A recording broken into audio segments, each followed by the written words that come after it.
Di video kali ini saya akan review hasil investasi saya di reksadana. Jadi saya sudah 1 tahun ini berinvestasi di reksadana saham. Dan saya berinvestasinya ini di beberapa produk reksadana saham.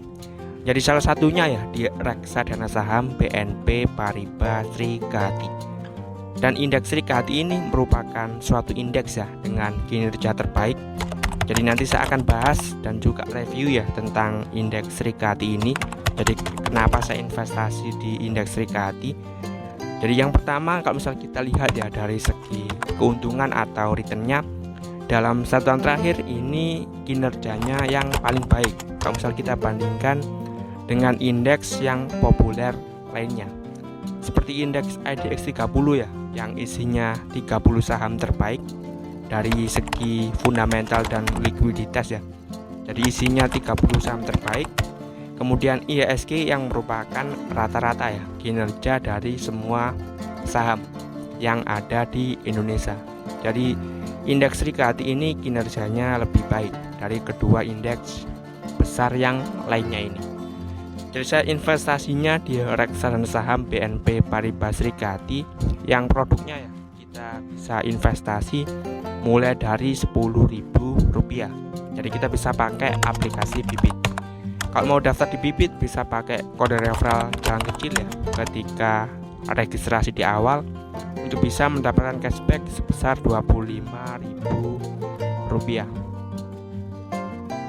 Buat yang kurang familiar dengan kata indeks Srikati, jadi indeks Srikati ini adalah kelompok saham. Jadi isinya ada 25 saham perusahaan. Dari sekitaran 700 perusahaan yang ada di IHSG, ini dipilih hanya 25 saham yang memenuhi 2 kriteria sebagai berikut. Jadi ada kriterianya. Jadi kriteria yang pertama, memiliki aset yang besar. Jadi istilahnya perusahaan-perusahaan yang sudah terkenal atau sudah mapan Kemudian laba bersihnya besar dan stabil. Jadi dari sisi fundamental ini istilahnya perusahaan yang bagus Jadi bisa menghasilkan laba yang besar. Dan syarat yang kedua ini bisnisnya tidak berada di sektor yang dianggap negatif. Jadi tidak ada perusahaan yang produksi misalnya pestisida, kemudian senjata, rokok, dan juga saham-saham pertambangan, misal tambang batu bara. Jadi itu tidak ada sama sekali di list indeks Srikati.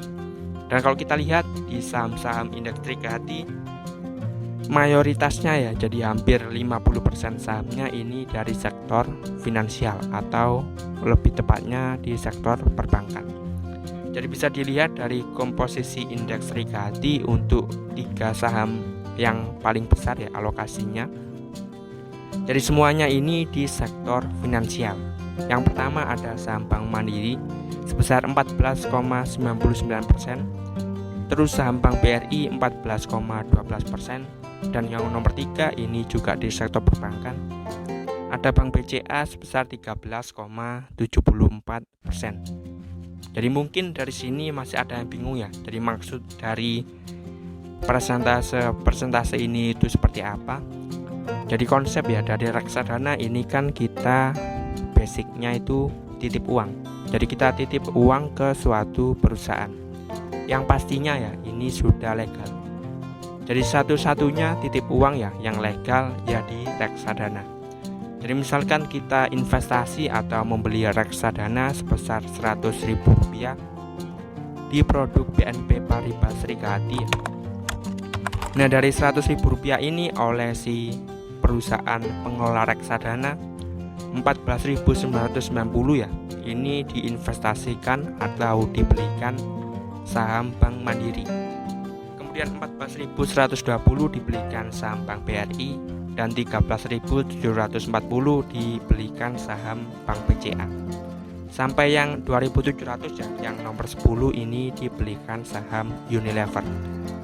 Jadi saya sudah kurang lebih 1 tahun investasi di reksadana saham BNP Paribas. Jadi cuma 1 kali beli sebesar Rp50.000.